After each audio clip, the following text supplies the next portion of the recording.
Salams and welcome. Thank you for joining me in another episode of the Quran in English Basics for Beginners. A'udhu billahi minash shaitanir rajeem. Bismillahir rahmanir rahim. Surah 68, verse number 7. Verily, it is your Lord that knows best which among mankind have strayed from his path. And he knows best those who receive true guidance. So, hearken not to those who deny the truth. Don't believe the media lies, the media propaganda, the media misinformation, because the job of the media, the profession and career of the media is to spread lies, misinformation and falsehood. That is their job. Their desire is that you should be pliant, so would they be pliant. They want you to bend. They want you to start negotiating. Here's what they did with the Prophet Sal'lal'laa'hu A'layhi Was'sal'lam. When he said, La ilaha illallah, there is only one God, they started coming with all sorts of negotiation. They say, okay, don't tell us that. We want to continue worshipping 360 idols. He said, you're making a mistake. He said, all right, we'll make you our king, we'll make you our leader. He said, I'm not interested in that. We'll give you money. I'm not interested in that. We'll make you the mayor, we'll make you the chief, we'll make you the president. He said, I'm not interested in that. Then they said, yeah, okay. We come up with a new idea. All right, let's do this. 1 year, all of us will worship La ilaha illallah, there is only one God. And then the next year, we'll all worship. You all must all join us to worship all our 360 gods. So 1 year for your God, 1 year for our gods. 1 year for your... And say, look, there's no such thing like that. La ilaha illallah, there's only one God. There's no such thing as bending and saying, okay, 1 year we're going to worship 360 gods and 1 year we're going to worship one God. It doesn't work like that. So they tried all sort of fanciful, ignorant things that are against common logic and common sense. Very, very illogical presentations, thinking that the most outstanding and upright human being with the highest morals, ethics and personal integrity, he will not bend away from the truth. He is not here to sell the truth for money or monetary gain. You cannot bribe such people, but you can bribe politicians. Why? Because politicians are corrupt. They are rotten to the core. You put money on the table, they'll sell their mother, they'll sell their soul. That's how rubbish some people are, right? So heed not the type of despicable man, ready with oaths, a slanderer, going about with the calumnies, habitually hindering all good, transgressing beyond bounds, deep in sin.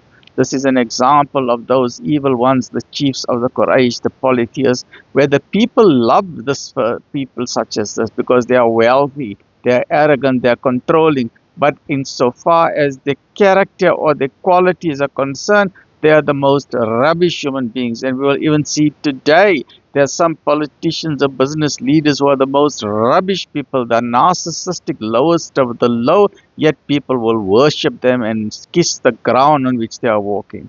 But these are the same people indulged in sin.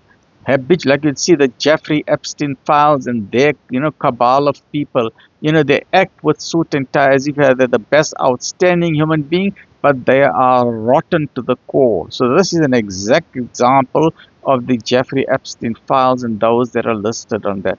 Habitually hindering all good, transgressing beyond bounds, deep in sin, violent and cruel with all that base bond. They will use sex trafficking of girls, torturing, killing, invading other nations, stealing their resources, all the while saying, lying through the teeth, we want peace, we want peace, we want peace. But meanwhile, they are unleashing hell on innocent men, women, and children. These are the lowest of the low, violent and cruel with all that base bond, because he possesses wealth and numerous sons. So they think that their money gives them the power. They think that their money is they can make them untouchable. No one can touch them. We've got money. We've got business contacts. We know the chairman of the board. We know the chairman of the banks of the world. We know the presidents of the world. We know the judges and the jury and all the lawyers. We've got celebrity lawyers. You can't touch us. We've got power. We've got wealth. These are the person who worship wealth. They worship money. They don't worship God. They are worshippers of money. As we're seeing today in the 21st century, this is exactly the description of Jeffrey Epstein and his cabal of people. The Illuminati, the Freemasons, all the secret societies, those who are invading other lands, because the more money they get, the more power they get. They don't believe in a supreme creator. They pretend to be symbols of peace, but they are the most violent and cruel and evil people. They are satanic to the core. They are worshippers of money. They are worshippers of the devil. They wear suit and tie and they smile, but they are the most cruel and evil people on the face of the earth. They think that their power makes them untouchable. They don't care about God. They don't care about the day of judgment. They don't care about anything as long as they can have more money, more power, and as long as they can bully the world into submission, they think that they are somebody and untouchable. When to him are rehearsed our signs, this person's response is, "Tales of the ancients," he cries. When Nabi Sal'lal'laa'hu A'layhi Was'sallam spoke to the chiefs of the chiefs, the arrogant, narcissistic, wealthy people, firstly they mocked him, they insulted him. They said, "Who are you? Why do you want to even talk to us? You're an orphan, you got no money. You're not a rich guy. You can't even come sit with us. We are somebody, you're a nobody."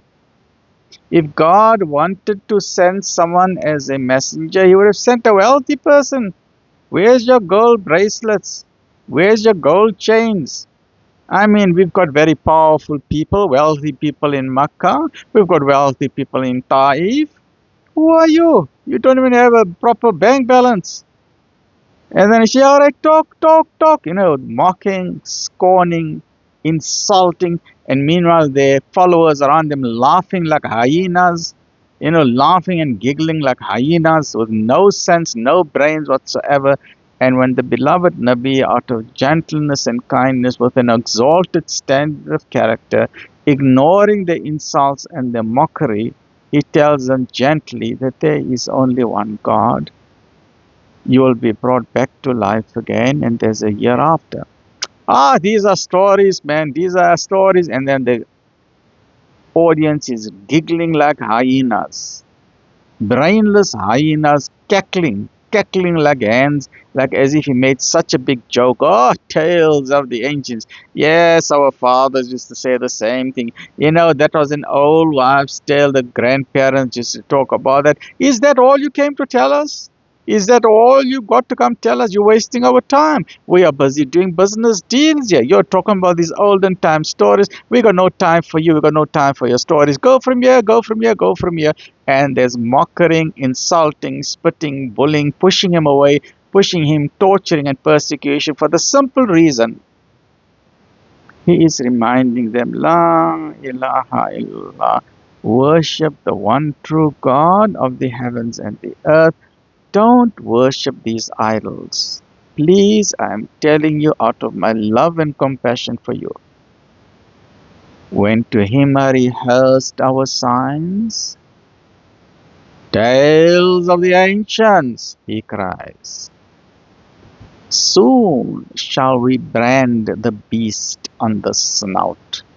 Such people on the day of judgment, they will get an iron hot burning iron branded on their face, on their nose. Because when the truth came to them, they acted like animals. So they must be treated like animals. They must be branded like cattle. In the same way the cattle are branded, so these disbelievers will be branded on their face so everybody can recognize who they are. That when the truth came to them, they were so arrogant, they were so foolish, and they just insulted the greatest of human beings. because of his kindness and compassion, and because he didn't have money, he did not have gold and status, he did not live in a big mansion or in palaces, he did not drive limousines and so on. They said, we're not interested in listening to you. So these are the people that we will be marked on their face for all of eternity. And the angels in hell will know exactly who they are, and they will know exactly what type of punishment these people must get forever in eternity, because they're the ones who insulted Nabi Sal'lal'laa'hu A'layhi Was'sallam. Soon shall we brand the beast on the snout. Stay well, look after yourself. Alhamdulillah.